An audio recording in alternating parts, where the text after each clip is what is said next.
नमस्कार, times of Swaraj में आप सबों का स्वागत है। मैं हूं संतोष सिंह और आज हम टाइम्स ऑफ स्वराज में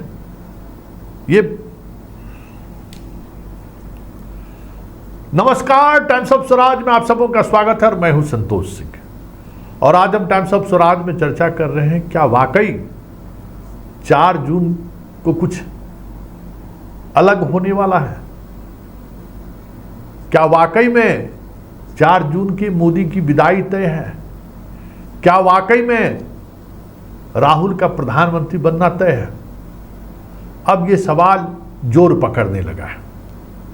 हालांकि 6 चरण का चुनाव हो चुका है, बहुत सारी चीज़ें ईवीएम में बंद हो चुकी है और अब 4 जून को पता चलेगा कि मतदाता ने किनको किस तरीके से प्रधानमंत्री बनाने का फैसला लिया है, कितने बहुमत से। लेकिन जो एक इंडिकेटर है, देखिए मैं नीतीश कुमार हो, मोदी हो, लालू हो, इनको लेकर लगातार मैं अपने पोस्ट की बात करूं तो पोस्ट करता रहा हूं। एक दौर था जब मोदी के किसी फैसले पर अगर आलोचना की जाती थी, किसी फैसले को लेकर आलोचना होती थी तो अपने नाते रिश्तेदार भी टूट पड़ते थे और रिश्ते तक खराब हो गए हैं। कई मौके पर ऐसे आए कि एकदम साला बहनोई के बीच तनाव, भाई भाई के बीच तनाव, भाई बहन के बीच तनाव, मतलब आपसी रिश्तों में करवाहट आन पड़ी थी। एक दौर वो भी था और एक दौर आज भी है कि सोशल मीडिया पर मोदी के भाषण को लेकर अगर आपने टिप्पणी की तो लाखों व्यूज, लाखों लाइक आपको मिल जाएगा।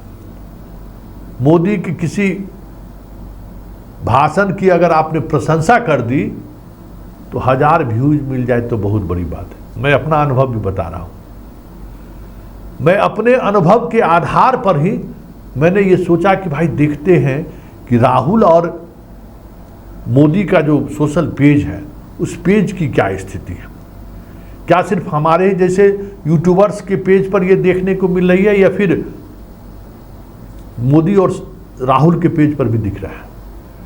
तो पिछले 15 दिनों से मैं राहुल जब लाइव अपने पेज पर होते थे उस समय उनका लाइव में कितने लोग देख रहे हैं ये देखने की कोशिश करता था। और मोदी पर मुश्किल से इंस्टाग्राम से लेके फेसबुक से लेके यूट्यूब तक हजार बहुत हो गया और राहुल गांधी में लाखों। तो हम हैरान हो जाते थे कि भाई राहुल को लोग क्यों देखना पसंद कर रहे हैं? मोदी जैसा फायर ब्रांड नेता जो मोदी को लेकर कुछ भी कह सकते हैं कि सोचना संभव नहीं था। एक रिपोर्ट आई, अब हम इसका अध्ययन कर रहे हैं तो एक रिपोर्ट आई है। फेसबुक की तो बात ही मत करिए। फेसबुक तो क्या कह सकते हैं, वहाँ आप मोदी के बारे में कुछ भी लिख नहीं सकते हैं। मोदी के बारे में अगर आपने कुछ लिख दिया तो आपका फेसबुक ब्लॉक कर दिया जाएगा या फेसबुक 15 दिनों के लिए जो है सो आपको सस्पेंड कर दिया जाएगा।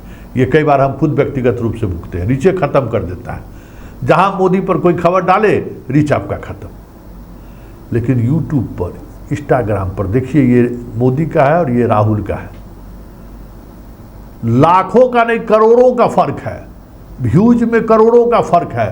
कहाँ मोदी और कहाँ इस बीच में सब्सक्राइबर की अगर बात करें तो मोदी से दुगुना सब्सक्राइबर देखने को मिल रहा है राहुल में, मतलब, और व्यूज लाखों का अंतर है।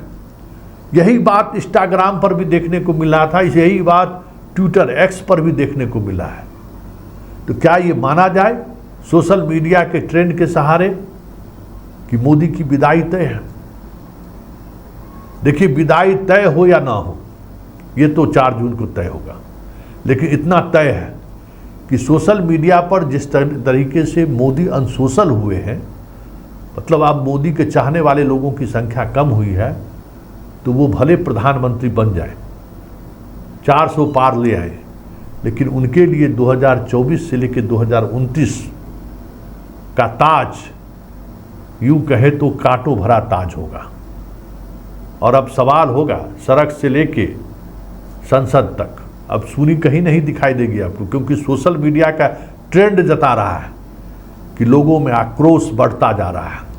भले वो आक्रोश ईवीएम तक नहीं पहुंचा हो सकता है, या फिर ईवीएम तक जिनकी पहुंच है, सोशल मीडिया तक जिनकी पहुंच है, और जो आम मतदाता हैं, दोनों तीनों के बीच तारतम्य कुछ अलग अलग विषयों पर अलग अलग हो।